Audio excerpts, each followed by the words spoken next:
माननीय सभापति महोदय, मुझे समय देने के लिए मैं बहुत आभारी हूं। आदरणीय मुख्यमंत्री महोदय, वित्त मंत्री जी और चिकित्सा मंत्री जी का धन्यवाद ज्ञापित करता हूं एक अच्छे बजट के लिए। मैं सौभाग्यशाली हूं कि मेरे पहले अपने विद्वान 8 बार के विधायक माननीय श्री कालीचरण जी सराफ, जिनका चिकित्सा विभाग से गहरा नाता रहा है, उनके विचार सुनने को मिले। और बहन शिखा जी, इन्होंने कई ऐसे सुझाव दिए हैं जिस पर निश्चित ही ध्यान देना बनता है। मैं इस बात को दोहराना चाहता हूं कि हमारे संकल्प पत्र की 72% बातें पूरी होने के बाद और बजट की 90% बातें पूरी होने के बाद 24-25 के 93% और 25-26 के 86% होने के बाद कुछ बातें हैं जो होनी हैं। आज मैं कटौती प्रस्तावों के जरिए हमारे माननीय मंत्री महोदय को और सरकार को आपके जरिए यही प्रार्थना करना चाहता हूं। मैं माननीय मंत्री महोदय का आभारी हूं। परिवार के अंदर 2 संवेदनशील मौतें होने के बाद जिस तरह से इनको मैंने सवाई मानसिंह हॉस्पिटल के अंदर रात को 1 बजे देखा तो मेरी आंखें भर आई, क्योंकि वो घटना ही ऐसी थी। मंत्री महोदय, आप एक बहुत ऊंचे नाम वाले ओंकार सिंह जी के पुत्र हैं, इसलिए हमको इस बात का भी गर्व है कि आप राजस्थान की चिकित्सा पद्धति को आगे ले जाने का काम करेंगे। आपको ऐसे लोग मिले हैं जिनको अधिकारियों के रूप में, जिन्होंने काम करके दिखाया है, और निश्चित रूप से आने वाला समय राजस्थान की चिकित्सा के लिए बहुत ही सौभाग्यशाली होगा। राजस्थान के अस्पतालों की दशा सुधरी है, चाहे हम एसएमएस पे चले जाए, चाहे काउंटिया में चले जाए, चाहे किसी भी अस्पताल में चले जाएं, वहां जो साफ सफाई, स्वच्छता का माहौल और चिकित्सकों की विनम्रता नजर आती है, ये पहली बार देखने के अंदर सामने आई है।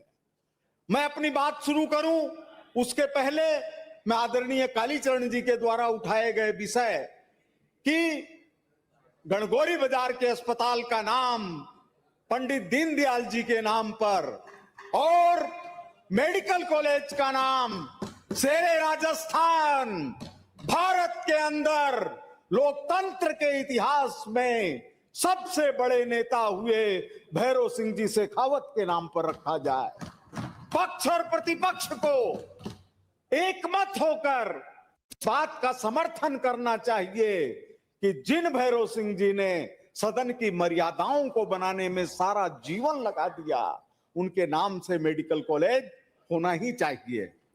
आदरणीय महोदय, हमारे सिविल लाइन क्षेत्र के अंदर क्या विषय ही मैं रखना चाहता हूं, लेकिन मैं ये कहना चाहता हूं कि ये फ्यूचरिस्टिक बजट है, ये फोकस्ड बजट है, ये फुलफिलिंग बजट है, ये फैमिलियर बजट है, ये फंक्शन करने वाला बजट है। इस बजट के लिए मैं फिर एक बार पुनः हमारे चिकित्सा मंत्री जी को धन्यवाद देता हूं। आदरणीय महोदय, 27,000 करोड़ से ज्यादा के चिकित्सा के बजट जो 2023-24 के बजट से 73% ज्यादा है। ऐतिहासिक वृद्धि के लिए आभार। गोस्वामी तुलसीदास जी ने रामचरितमानस में यही कहा था, दैहिक दैविक भौतिक तापा, राम राज काहू ही नहीं व्यापा। हमारी आदर्श स्थिति यही होगी जो कोविड-19 के अंदर हम सब पूरे देशवासियों ने मिलकर के पूरे विश्व को दिखाने का काम किया कि हम किसी से पीछे नहीं, इसमें एक पार्टी नहीं, इसमें एक परिवार नहीं, इसमें सिर्फ सरकार नहीं, आम जनता एकजुट हो गई और जनता ने दिखा दिया कि हम किसी भी विषय में पिछड़े भी हो सकते हैं, लेकिन हमने दुनिया के अंदर इतिहास रच के दिखा दिया और कोविड-19 को सबसे सही तरीके से निपटने के मामले में विश्व में पहला नाम गया तो वो हिंदुस्तान का नाम था। हमारे प्रधानमंत्री नरेंद्र मोदी जी के नेतृत्व में सत्ता पक्ष, विपक्ष, सभी राजनीतिक दल, सभी समाज एकजुट होकर के खड़े थे। आदरणीय महोदय, मैं आपसे निवेदन करना चाहता हूं कि जिस तरह से अभी दीनदयाल जी और भैरव सिंह जी के नाम की बात आई, उसी तरह से नगर निगम, जयपुर नगर निगम ने एकजुट होकर पक्ष प्रतिपक्ष ने बीच की पट्टी हटाकर सर्वसम्मति से फैसला किया था कि ये जो जनाना अस्पताल है इसका नाम माता यशोदा के नाम पर होना चाहिए, ताकि आते ही बच्चे को लगे कि मां की गोद में आ गया हूं। थोड़ा सा ध्यान दे दीजिए, काम आगे बढ़ जाएगा।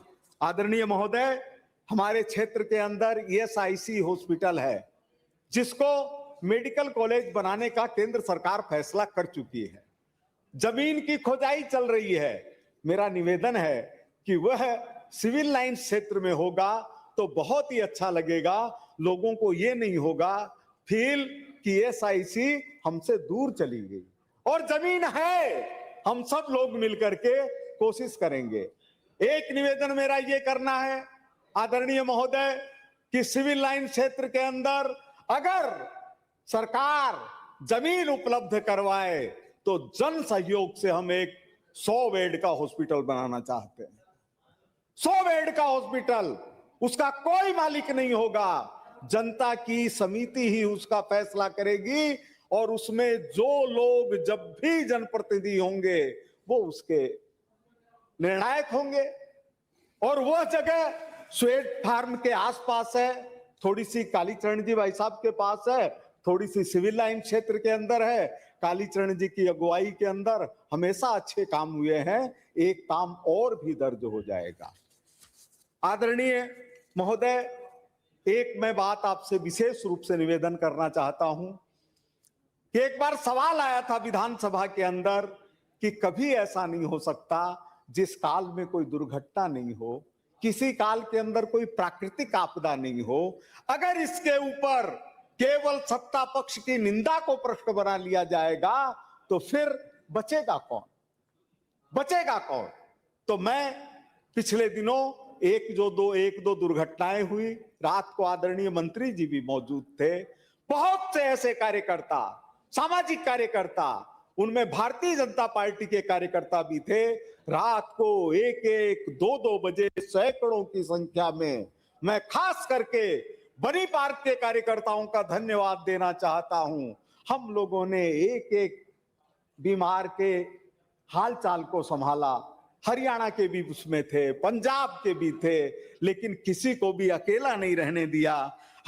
मैं सदन के माध्यम से, पवित्र सदन के माध्यम से उन सभी कार्यकर्ताओं, समाज सेवकों, इन सब के प्रति अभिनंदन करता हूं, धन्यवाद करता हूं। एक महोदय, हमारे पूर्व ऐसे मुख्यमंत्री जिनको जनता ने 3 बार चुन करके राजस्थान का शासन करने का मौका दिया, उन्होंने अपना सारा जीवन राजनीति के लिए लगा दिया। वो एक बात कहते थे तो हम लोगों की दिल को शांति मिलती थी कि कोई बात ऐसा कहने वाला तो है। वो कहते थे कि वेंटिलेटर के ऊपर मरीजों को रख करके जब तक पैसे की वसूली नहीं हो जाए तब तक धन वसूलने का काम करते हैं। क्या वो किसी पार्टी के लोग हैं? नहीं, वो माफिया हैं, वो माफिया हैं। कोई भी पार्टी की सरकार हो, हम सब लोगों को जागरूक रह करके इस बात का ध्यान देना ही पड़ेगा कि वेंटिलेटर के ऊपर मृतक को रख करके परिवार से धन की वसूली घोर अपराध है, इसको माफ नहीं किया जाना चाहिए। मैं आदरणीय सभापति महोदय निवेदन करना चाहता हूं, पिछले 3-4 साल से एक ऐसा माफिया राजस्थान के अंदर सक्रिय हुआ है जो आयुष्मान योजना के कार्डों के जरिए भ्रष्टाचार कर रहा है। ताजा एक मामला खुला है 8 करोड़ का, जिसमें मरीज नहीं गया, जिसमें कार्ड नहीं पहुंचा, जिसके अंदर व्यक्ति नहीं है। व्यक्ति बैठा हुआ है नागपुर में और 5-5 बार उसकी एमआरआई हो रही है और पैसे की वसूली हो रही है। क्या राजस्थान सिर्फ भाजपा का है? क्या राजस्थान सिर्फ सत्ता पक्ष का है? माफियापन पे उस समय अपनी सबकी जिम्मेदारी है, सबकी जिम्मेदारी है और वह हमको करना ही पड़ेगा, करना ही पड़ेगा। अगर हम नहीं करेंगे तो क्या हम लोगों की जिंदगियां इसी में निकल जाएगी कि उसने ये अपराध किया, उसने ये अपराध किया। माफियाओं के खिलाफ एकजुट होना ही होगा और यह राजस्थान की विधानसभा इस बात की साक्षी है कि जब भी किसी के साथ अन्याय की बात आई है, आखिरकार सब एकजुट हुए हैं और अच्छा फैसला किया है।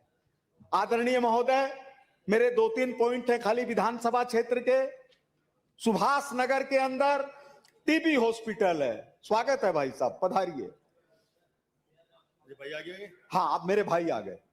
टीबी हॉस्पिटल है, वहां पर 45.18 करोड़ की 45.18 करोड़ की स्वीकृति हो चुकी है। तो जो 10% काम बजट का बाकी है उसमें इसको जोड़ करके टीबी बहुत बड़ा खतरा है। 30% लोग अगर हार्ट अटैक से मर रहे हैं तो 10% लोग श्वसन रोग से मर रहे हैं। बचा लीजिए जयपुर को। आप जो 45.18 करोड़ की स्वीकृति है उस गंगा को आगे बढ़ने दीजिए, आगे बढ़ने दीजिए। इसी तरह से आदरणीय सभापति महोदय, 2 विषय और हैं सिविल लाइन से जुड़े हुए।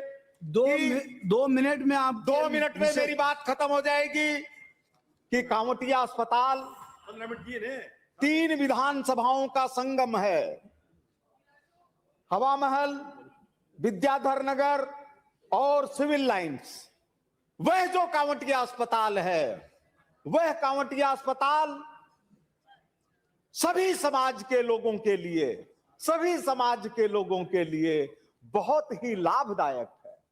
कुछ लोग सोच सकते हैं कि उस अस्पताल का विकास होने से क्या होगा। उस अस्पताल का विकास होने से मानवता का विकास होगा। रफीक जी, मेरा यह निवेदन है कि उस अस्पताल के लिए हम सब एक हैं, हम सब एक हैं। जयपुर के सभी विधायक एक हैं।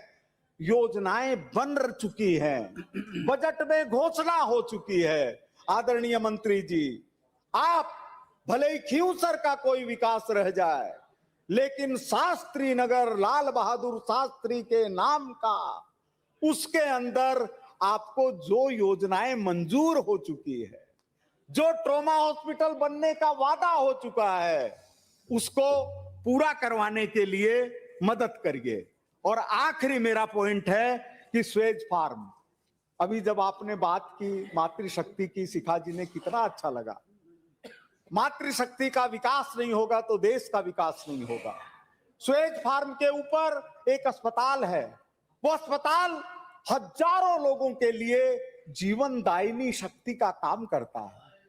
केवल वहां पर 100 बेड का जमीन उपस्थित है, अस्पताल उपस्थित है। एक प्रसूति अस्पताल का स्वरूप दे दिया जाए तो हमारी बहनों को, माताओं को इतनी खुशी होगी, इतनी खुशी होगी।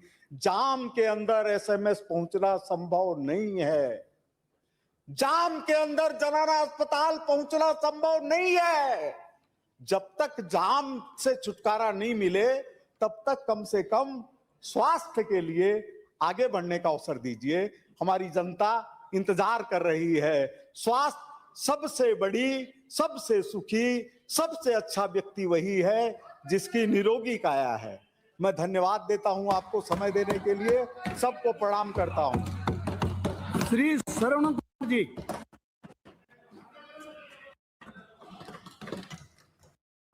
माननीय सभापति महोदय,